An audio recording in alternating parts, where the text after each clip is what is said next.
నిత్యుడాని సన్నిధి నిండుగా నా తోడు నిత్యముంచిన నడిపించుమా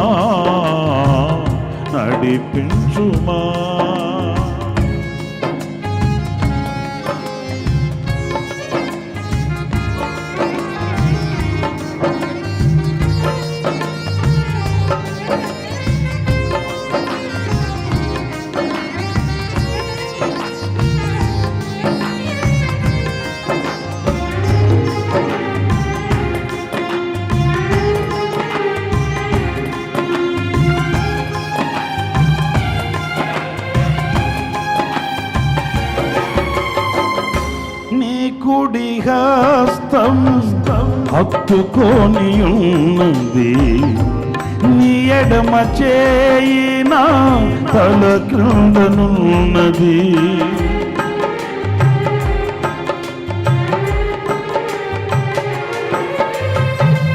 నీ కుడి హస్తం హత్తుకొని ఉన్నది, నీ ఎడమ చేయి నా తల క్రిందనున్నది.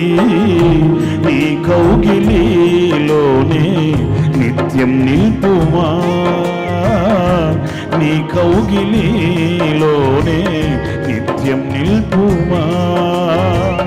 నిత్యుడాని సన్నిధి నిండుగా నా తోడు నిత్యముంచిన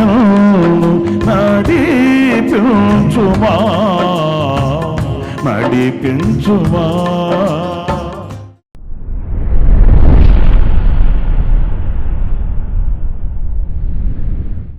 ప్రైజ్ ద లార్డ్. ప్రభు అయిన యేసుక్రీస్తు ప్రశస్త నామములో మీ అందరికీ మా హోసన్న మినిస్ట్రీస్ ద్వారా హృదయపూర్వకమైన వందనాలు తెలియపరుస్తున్నాను. ప్రతిదినం ఈ అనుదిన కృప అనే పరిచర్యల ద్వారా దైవ సంబంధమైన మేలులు పొందుకుంటున్నారని, ఆధ్యాత్మికమైనటువంటి శక్తితో మహిమ కలిగిన రాకడ కొరకు సిద్ధపరచబడుతున్నారని నేను విశ్వసిస్తున్నాను. ఈ మా ప్రయాస వ్యర్థం కాలేదని, ప్రతిదినము ఈ అనుదిన కృప అనే పరిచర్య, ఈ క్లుప్త సందేశాలు ఆ దినం మిమ్మల్ని దైవ ధ్యానంలో ఉంచుతున్నాయని కూడా నేను విశ్వసిస్తూ మీ కొరకు ప్రార్థిస్తూ ప్రభుకి కృతజ్ఞతాస్తుతి చెల్లిస్తున్నాను. ఈ అనుదిన కృప అనే ఈ క్లుప్త సందేశాలు అనేక మందికి, వేల మందికి ఆశీర్వాదకరంగా ఉన్నాయి. వారి సాక్ష్యాలు వింటున్నప్పుడు ప్రభువుని స్తుతిస్తున్నాను, ఘనపరుస్తున్నాను. మీరు కూడా ఇంకనూ అనేకులకు పరిచయం చేయండి. ప్రతిదినము ఉదయకాలముననే ఈ అనుదిన కృప అనే ఈ క్లుప్త సందేశం ఒక ధ్యానాంశం, ఆ దినమంతా కూడా ఆ వాక్యాన్ని ధ్యానించుకోవడానికి దోహదపడుతుంది గనుక నిర్లక్ష్యం చేయకుండా మీరు ఆధ్యాత్మికంగా బలపరచబడుతూ అనేకులను బలపరచాలని మనసారా కోరుకుంటున్నాను. ఈ పూట పరిశుద్ధ గ్రంథంలో ఓ చక్కటి మాట, నిర్గమకాండము 19వ అధ్యాయం 5వ వాక్యాన్ని నేను చదువుతున్నాను, జాగ్రత్తగా వినండి. మీరు నా మాట శ్రద్ధగా విని నా నిబంధనను అనుసరించి నడిచిన ఎడల మీరు సమస్త దేశజనులలో నాకు స్వకీయ సంపాద్యమగుదురు.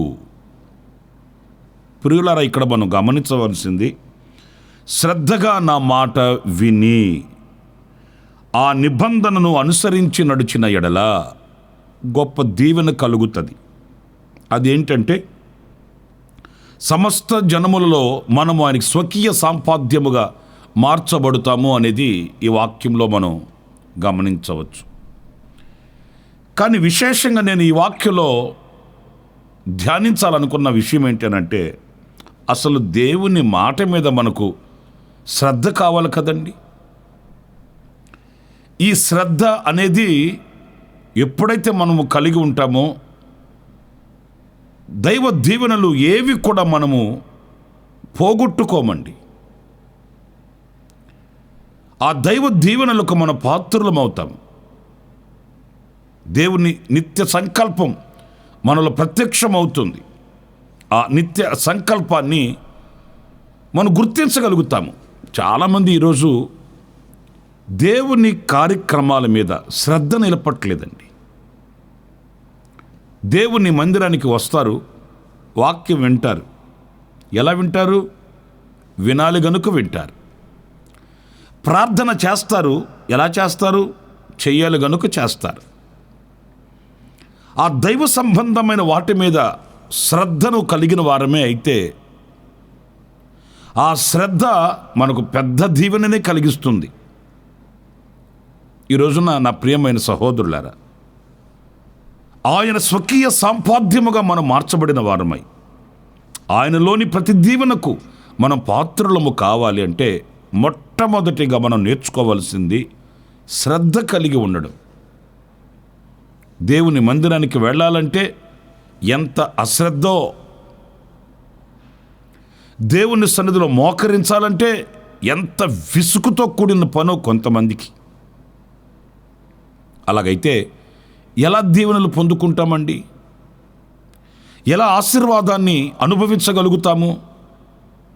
వేరే వేరే కార్యకలాపాల మీద పెట్టిన శ్రద్ధ, వేరే వేరే కార్యక్రమాలని చేయాలనుకున్న శ్రద్ధ దైవ కార్యక్రమాల మీద చూపించలేకపోతున్నామండి.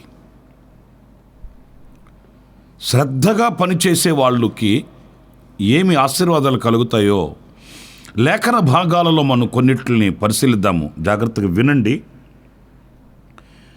సామెతల గ్రంథంలో ప్రాముఖ్యంగా కొన్ని చక్కటి విషయాల్ని దైవజనుడు రాశాడండి. ఆ మాటలు ఒక్కొక్కటిగా నేను మీకు జ్ఞాపకం చేస్తాను. 12వ అధ్యాయం 24వ వాక్యాన్ని చదివితే, శ్రద్ధగా పనిచేయువారు ఏలుబడి చేయుదురు, సోమరులు వెట్టి పనులు చేయవలసి వచ్చును. ఎంత చక్కటి అనుభవపూర్వకమైన మాట చూడండి. ఎవరైనా గనక తాను చేసే పని మీద, దేవుడు వాళ్ళకు ఉంచిన ఆ పని మీద, దేవుడు తనకిచ్చిన ఆ పని మీద శ్రద్ధ కలిగిన వారైతే వారు వెట్టి పనులు చేయగలిగినటువంటి కష్టతరమైన అనుభవాలలో ఉండరండి. ఒకనాడు వాళ్ళు ఏలుబడి చేయగలిగిన ఆ ఉన్నత స్థానానికి వెళుతారండి, ఆ స్థితికి వెళుతారండి. ఆ శ్రద్ధ వాళ్ళనికి అంత ఘనతనిస్తుంది. ఈ అశ్రద్ధ కలిగి విలువ లేకుండా, ఆ అనుగ్రహింపబడిన వాటి మీద మనసు లేకుండా నిర్లక్ష్య స్వభావంతో ఉంటారు కదండి, వాళ్ళు వెట్టి పనులు చేయవలసి వస్తుందంట. అదేమి వాళ్ళు చేసిన పాపమో మనం చేసుకున్న పుణ్యమో కాదు, శ్రద్ధ నిలపలేదు అంతే. అదే వాళ్ళు కొంచెం గనక శ్రద్ధ నిలిపి కొంచెం జాగ్రత్తగా వాళ్ళు చదువుకొని ఉండుంటే ఎంత ఆశీర్వాదకరంగా ఉండేది, వాళ్ళ ఫ్యూచర్ ఎంత బ్రైట్గా ఉండేది, ఎంత ఆశీర్వాదకరంగా 10 మందికి ఉపాధి చూపించగలిగిన, ఆ ఏలుబడి చేయగలిగిన స్థితికి వచ్చేవాళ్ళు కదా. ఈరోజు నేను మీతో చెప్పగలిగింది, దైవ సంబంధమైన కార్యక్రమాలలో కూడా ఈ శ్రద్ధ మనకు ఉండాలండి. అప్పుడే ఒక ఉన్నత స్థితికి మనం ఎక్కగలుగుతాము, ఒక ఉన్నత స్థితికి మనం రాగలుగుతాము, సాక్షిగా బ్రతకగలుగుతామండి. కొంతమంది ఎన్నో సంవత్సరాలు అయి ఉంటుంది ప్రభువుని నమ్ముకొని, దేవుని గురించి, ప్రభువుని గురించి ఒక 4 మాటలు చెప్పమంటే చెప్పలేరండి. ఎందుకని? శ్రద్ధ కలిగి విని, ఆ భక్తి మీద, దైవ శక్తి మీద శ్రద్ధ కలిగి, వివేకం కలిగి ఆ పని చేస్తే కదా. నా ప్రియమైన సహోదరులారా, శ్రద్ధగా పనిచేయు వ్యక్తి ఏలుబడి చేస్తాడు, ఉన్నత స్థితికి వస్తాడు. కనుక ఈ శ్రద్ధని మనం పోగొట్టుకోకూడదు. ఆ శ్రద్ధ అనేది మనం ఎప్పుడూ కలిగి ఉండాలి. ఇంకొక మాట కూడా నేను మీకు చెప్తాను. ఇదే సామెతల గ్రంథంలో 13వ అధ్యాయం 4వ వాక్యం, సోమరి ఆశపడును గాని వాని ప్రాణమునకి ఏమీ దొరకదు, శ్రద్ధ గల వారి ప్రాణము పుష్టిగా నుండును. చాలా చక్కటి మాట అండి. శ్రద్ధ కలిగిన వ్యక్తి యొక్క ప్రాణం అటండి పుష్టిగా ఉంటుందంట, అంటే ఆరోగ్యకరంగా ఉంటాడు. నేను ఇక్కడ ఒక చిన్న విషయాన్ని చెప్తాను, మీరు ఆలోచించండి. శ్రద్ధ కలిగిన వ్యక్తి ఎందుకు ఆరోగ్యకరంగా ఉంటాడంటే ఎప్పుడు ఏది చేయాలనో అప్పుడు చేసి ముగించుకుంటాడు. సోమరి కాదు కదా, శ్రద్ధ కలిగిన వాడు కదా. అంచేత ఉదయం చేయాల్సిన పనులు ఉదయం చేస్తాడు, మధ్యాహ్నం చేయవలసిన పనులు మధ్యాహ్నమే చేసేసుకుంటాడు, రాత్రిపూట చేయవలసిన పని రాత్రిపూట చేసుకొని శుభ్రంగా పడుకుంటాడు, కంటి నిండా నిద్రపోతాడు, కడుపు నిండా తిండి తింటాడు, ఆరోగ్యంగా ఉంటాడు. ఈ శ్రద్ధ లేకుండా విన్న వ్యక్తి ఏం చేస్తాడంటే ఉదయం పని మధ్యాహ్నానికి, మధ్యాహ్నం పని రాత్రికి పోస్ట్ పని చేసుకుంటుంటాడండి. నెమ్మది ఉండదు, సంతోషం ఉండదు, నిద్ర ఉండదు, సరిగా ఆహారం తినలేడు, రోగాల పుట్టగా మార్చబడతాడు. వీటన్నిటికీ కారణం బద్ధకమేనండి, శ్రద్ధ లేకపోవడమేనండి. ఏంటి ఈరోజు ఇలాంటి మాటలు చెప్తున్నారన్నా అని అనుకుంటున్నారేమో.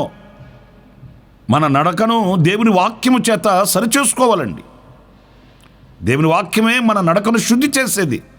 ఎలాంటి పరిస్థితులలో మనం దరిద్రతను అనుభవిస్తున్నాము, ఎలాంటి పరిస్థితులలో మనం ఆరోగ్యాన్ని కోల్పోతున్నాము, ఎలాంటి పరిస్థితులలో మనం ప్రశాంతంగా ఉండలేకపోతున్నాం అనేది వాక్యం చేత మనం సరిచూసుకోవాలి. గనుక శ్రద్ధగా పనిచేయువాడు పుష్టిగా ఉంటాడు, బలంగా ఉంటాడు, ఆరోగ్యంగా ఉంటాడు. అపాయం వస్తుందన్న భయం ఉండదు, అయ్యో నేను చేయలేకపోయానే అనే కలవరం ఉండదు. కాలానుకూలంగా నేను చెప్తున్నానండి ఈ మాట. కొంతమందికి బీపీ రేజ్ అయిపోవడం, షుగర్ డౌన్ అయిపోవడం, ఇలాంటి అనారోగ్యపు పరిస్థితులన్నీ ఎందుకు తటస్థిస్తున్నాయంటే టెన్షన్స్ అండి. ఏ పని ఎప్పుడు చేయాలనో అప్పుడు చేసి ముగించుకుంటే ఆశీర్వాదకరంగా ఉంటుంది, దీవెనకరంగా ఉంటుంది. దేవుడు మనకిచ్చిన సమయం వ్యర్థం చేసుకుంటే శ్రేష్టమైన వాటిని పోగొట్టుకునే వాళ్ళం అవుతాము. కనుక నా ప్రియమైన సహోదరులారా, ఆ శ్రద్ధ అనేది మనం కలిగి ఉంటే దైవ దీవెనలకు మనం పాత్రులం అవుతాము. మీరు శ్రద్ధగా నా మాట విని దాన్ని అనుసరించి నడిస్తే సకల జనులలో మీరు నాకు స్వకీయ సాంపాద్యమగుదురు. మరి అలాంటి దీవెనను మనం ఎందుకు పోగొట్టుకుంటున్నాము? శరీరాన్ని మనం లోపరుచుకోవాలండి. పరిస్థితులను బట్టి, కాలాన్ని బట్టి మనం దైవ కృపను పొందుకొని, శక్తిని పొందుకొని ఏ కార్యము కూడా అశ్రద్ధతో కాకుండా శ్రద్ధాభక్తులతో మనం చేసిన నాడే గొప్ప దీవెనకు మన పాత్రులం అవుతాం. అలాంటి కృప దేవుడు మనందరికీ అనుగ్రహించునుగాక. ఆమేన్. ప్రార్థన చేస్తాను. ఆశ్చర్యకరుడైన తండ్రి, జీవాధిపతి అయిన ప్రభు, మీకు వందనాలు. శ్రద్ధగా పనిచేయు వానికి, శ్రద్ధ కలిగిన వ్యక్తికి కలిగే దీవెనలు ఎలాంటివో మీ వాక్యములో నుంచి మేము గ్రహిస్తూ వచ్చాము. ఆ రీతిగా మమ్మల్ని ఆయుత్తపరచండి. మాలో ఉన్న నిర్లక్ష్య స్వభావాన్ని, అశ్రద్ధను కలిగించే అనుభవాల్ని తొలగిపోవాలని మేము ఆశిస్తున్నాము నాయన. మీ కృప మా మీద సమృద్ధిగా ఉంచండి. మీ శక్తిని మా మీద కుమ్మరించండి. బలవంతులుగా మమ్మల్ని మార్చండి. మేము ఆరోగ్యవంతులమై, పుష్టి కలిగిన వారమై, ఐశ్వర్యవంతులమై, ఏలుబడి చేయువారమై నీ నామ ఘనత కొరకు మేము బ్రతుకుటకు సహాయం చేయమని. ఇదిగో ఈ మాటలు వింటున్న వారిలో ఎవరిలోనైనా ఇలాంటి అశ్రద్ధ, నిర్లక్ష్య స్వభావం, బద్ధకము ఇలాంటివి ఏమైనా వాళ్ళ ఆశీర్వాదానికి ఆటంకాలుగా ఉంటే వాటిని తొలగించండి. మీ దీవెనకు పాత్రులుగా చేయమని మీ పాద పద్మానికి ఒక్కొక్కరిని అప్పగించుకుంటూ యేసు నామములో ప్రార్థించి వేడుకొనుచున్నాను తండ్రి. Amen, amen. ప్రభు మిమ్మల్ని ఆశీర్వదించి దీవించునుగాక. ఈ దినమంతా విశేషమైన కృప నా దేవుడు సమృద్ధిగా మీకు అనుగ్రహించునుగాక. ఆమెన్. ప్రతిదినము ఈ అనుదిన కృపాను సందేశముల కొరకు, ఇంకా మరిన్ని ఆత్మ సంబంధమైన సందేశాల కొరకు ఈ మా యూట్యూబ్ ఛానల్ ను సబ్స్క్రైబ్ చేసుకోండి. Pastor Ramesh hosanna ministries.